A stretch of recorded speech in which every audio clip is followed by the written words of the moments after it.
Hello friends, मैं doctor Surendra Verma आपका अपने चैनल पर स्वागत करता हूं। दोस्तों, आज का टॉपिक बड़ा ही इंटरेस्टिंग होने वाला है। आज हम बात करेंगे चाय और कॉफ़ी के ऊपर।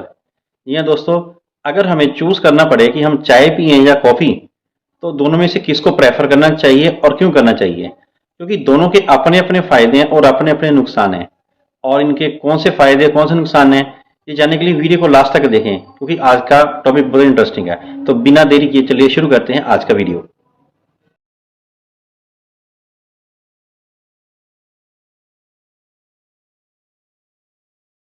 दोस्तों, चाय और कॉफी के बीच में कुछ एक कॉमन तत्व पाए जाते हैं, जिनमें से मुख्य हैं कैफीन और एंटीऑक्सीडेंट। सबसे पहले हम कैफीन के बारे में बात करते हैं कि कैफीन एक ऐसा प्रोडक्ट है जो कि हमारे शरीर के एक स्टिमुलेंट का काम करता है। स्टिमुलेंट का मतलब है कि हमारे शरीर में एक हार्मोन होता है डोपामिन, ये उसको इंक्रीज कर देता है और साथ में हमारी जो मेटाबॉलिक एक्टिविटीज है उनको इंक्रीज कर देता है, बढ़ा देता है।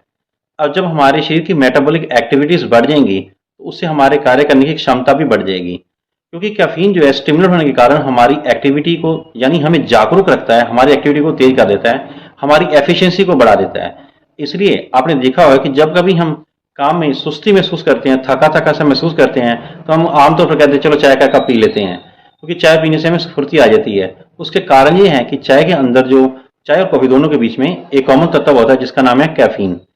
अगर हम बात करें कि कैफीन की मात्रा के बारे में, तो कॉफी के एक कप में जो नॉर्मल कॉफी होती है इसके एक में लगभग 90 mg होता है और चाय के बीच में 45 mg होता है।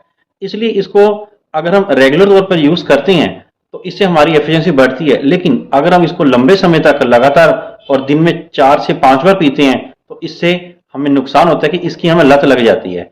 जैसे आपने देखा होगा कि कई लोग जो चाय पीते हैं, चाय पीने के बहुत आदी होते हैं, दिन में 5-6 कप चाय पी लेते हैं। खास तौर पर जो लेबर क्लास के लोग होते हैं उनका कारण ये है कि उनको एफिशिएंसी चाहिए होती है, उनको काम करने की क्षमता को बढ़ाना होता है। तो चाय उनके लिए सबसे बेहतरीन उपाय है, जो कि इजीली अवेलेबल भी होती है और वो खुद भी बना सकते हैं और सस्ती भी पड़ती है। तो चाय पीने से इसके अंदर मौजूद जो कैफीन है हमारी बॉडी को एक्टिवेट कर देता है, जिससे कार्य करने की क्षमता बढ़ती है। और दूसरा, उसके बीच में चाय के बीच में आपको मालूम है कि मीठा तो होता ही है, वो इंस्टेंट शुगर का काम करता है, जो कि हमारे काम करने की एफिशिएंसी को और बढ़ा देता है। इसी प्रकार जो कॉफी है, कॉफी के बीच में कैफीन उससे लगभग डबल मात्रा में होती है।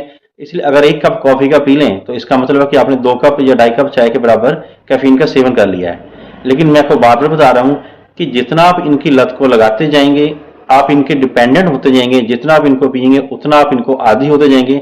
और इसका साइड इफेक्ट ये होगा कि जब तक आप इनको पिएंगे नहीं, आपके अंदर कार्य करने की क्षमता नहीं आएगी। तो नॉर्मली दिन में 1 या 2 कप चाय और कॉफी आप पी सकती हैं। अगर आप इससे ज्यादा पीते हैं तो आप समझ जाइए, क्योंकि आप इसके डिपेंडेंट हो सकते हैं।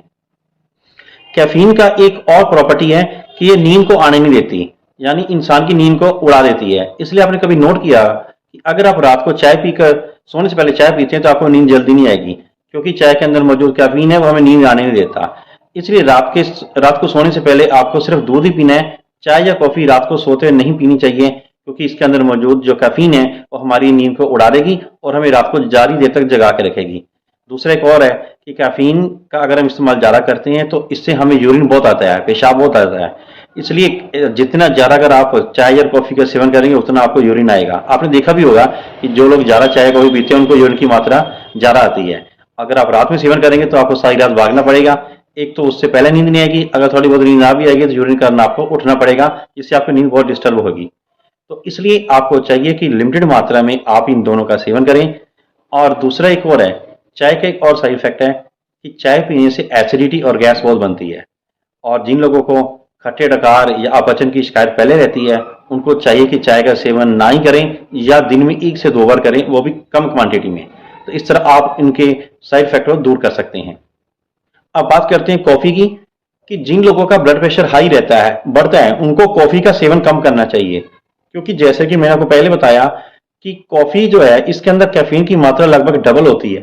तो अगर आप कॉफी का सेवन करेंगे, ये स्टिमुलेट होने के कारण आपके हार्ट रेट को बढ़ाएगी, और अगर आपका हार्ट रेट बढ़ेगा तो आपका ब्लड प्रेशर नेचुरली बढ़ेगा। इससे आपकी एंजाइटी जो है वो दूर होगी और प्लस आपकी कार्य करने की क्षमता तो बढ़ जाएगी, लेकिन अगर आपका बीपी बढ़ गया तो ये आपको आगे जाकर नुकसान दे सकता है। इसलिए अगर आपका ब्लड प्रेशर बढ़ता है तो आपको चाय का सेवन ज्यादा करना चाहिए, यानी चाय का ज्यादा का मतलब चाय प्रेफर करनी चाहिए कॉफी के मुकाबले।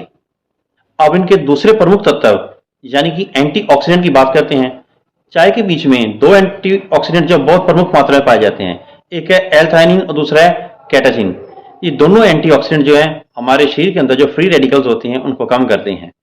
और दूसरी बात, कैफीन से होने वाले जो लंबे समय के इफेक्ट हैं, जो एल-थायनिन है उसको कम करता है, यानी कैफीन के साइड इफेक्ट को ये उसको कम करता है या बेअसर करता है। इसलिए चाय का सेवन कॉफी के मुकाबले में प्रेफर करना चाहिए। बस शर्त यह है कि आपके अंदर एसिडिटी या गैस की प्रॉब्लम आपको नहीं होनी चाहिए, लिवर की प्रॉब्लम नहीं होनी चाहिए। और दूसरा, अगर आपको बीपी हाई रहता है तो आपको कॉफी को अवॉइड करना चाहिए। तो दोस्तों, ये थी एक महत्वपूर्ण जानकारी चाय और कॉफी के बारे में। मोटे तौर पर कहें कि अगर आपका बीपी बढ़ता है तो आपको चाय को प्रेफर करना चाहिए, अगर आपको अंदर एसिडिटी की प्रॉब्लम है तो आपको कॉफी प्रेफर करना चाहिए। ये डिपेंड करता है आपकी अपनी फिजिकल कंडीशन के ऊपर। आशा करता हूँ ये जानकारी आपको अच्छी लगी होगी। अगर ये जानकारी अच्छी लगे तो मेरी इस वीडियो को लाइक करें, शेयर करें और चैनल को सब्सक्राइब करें। Thank you.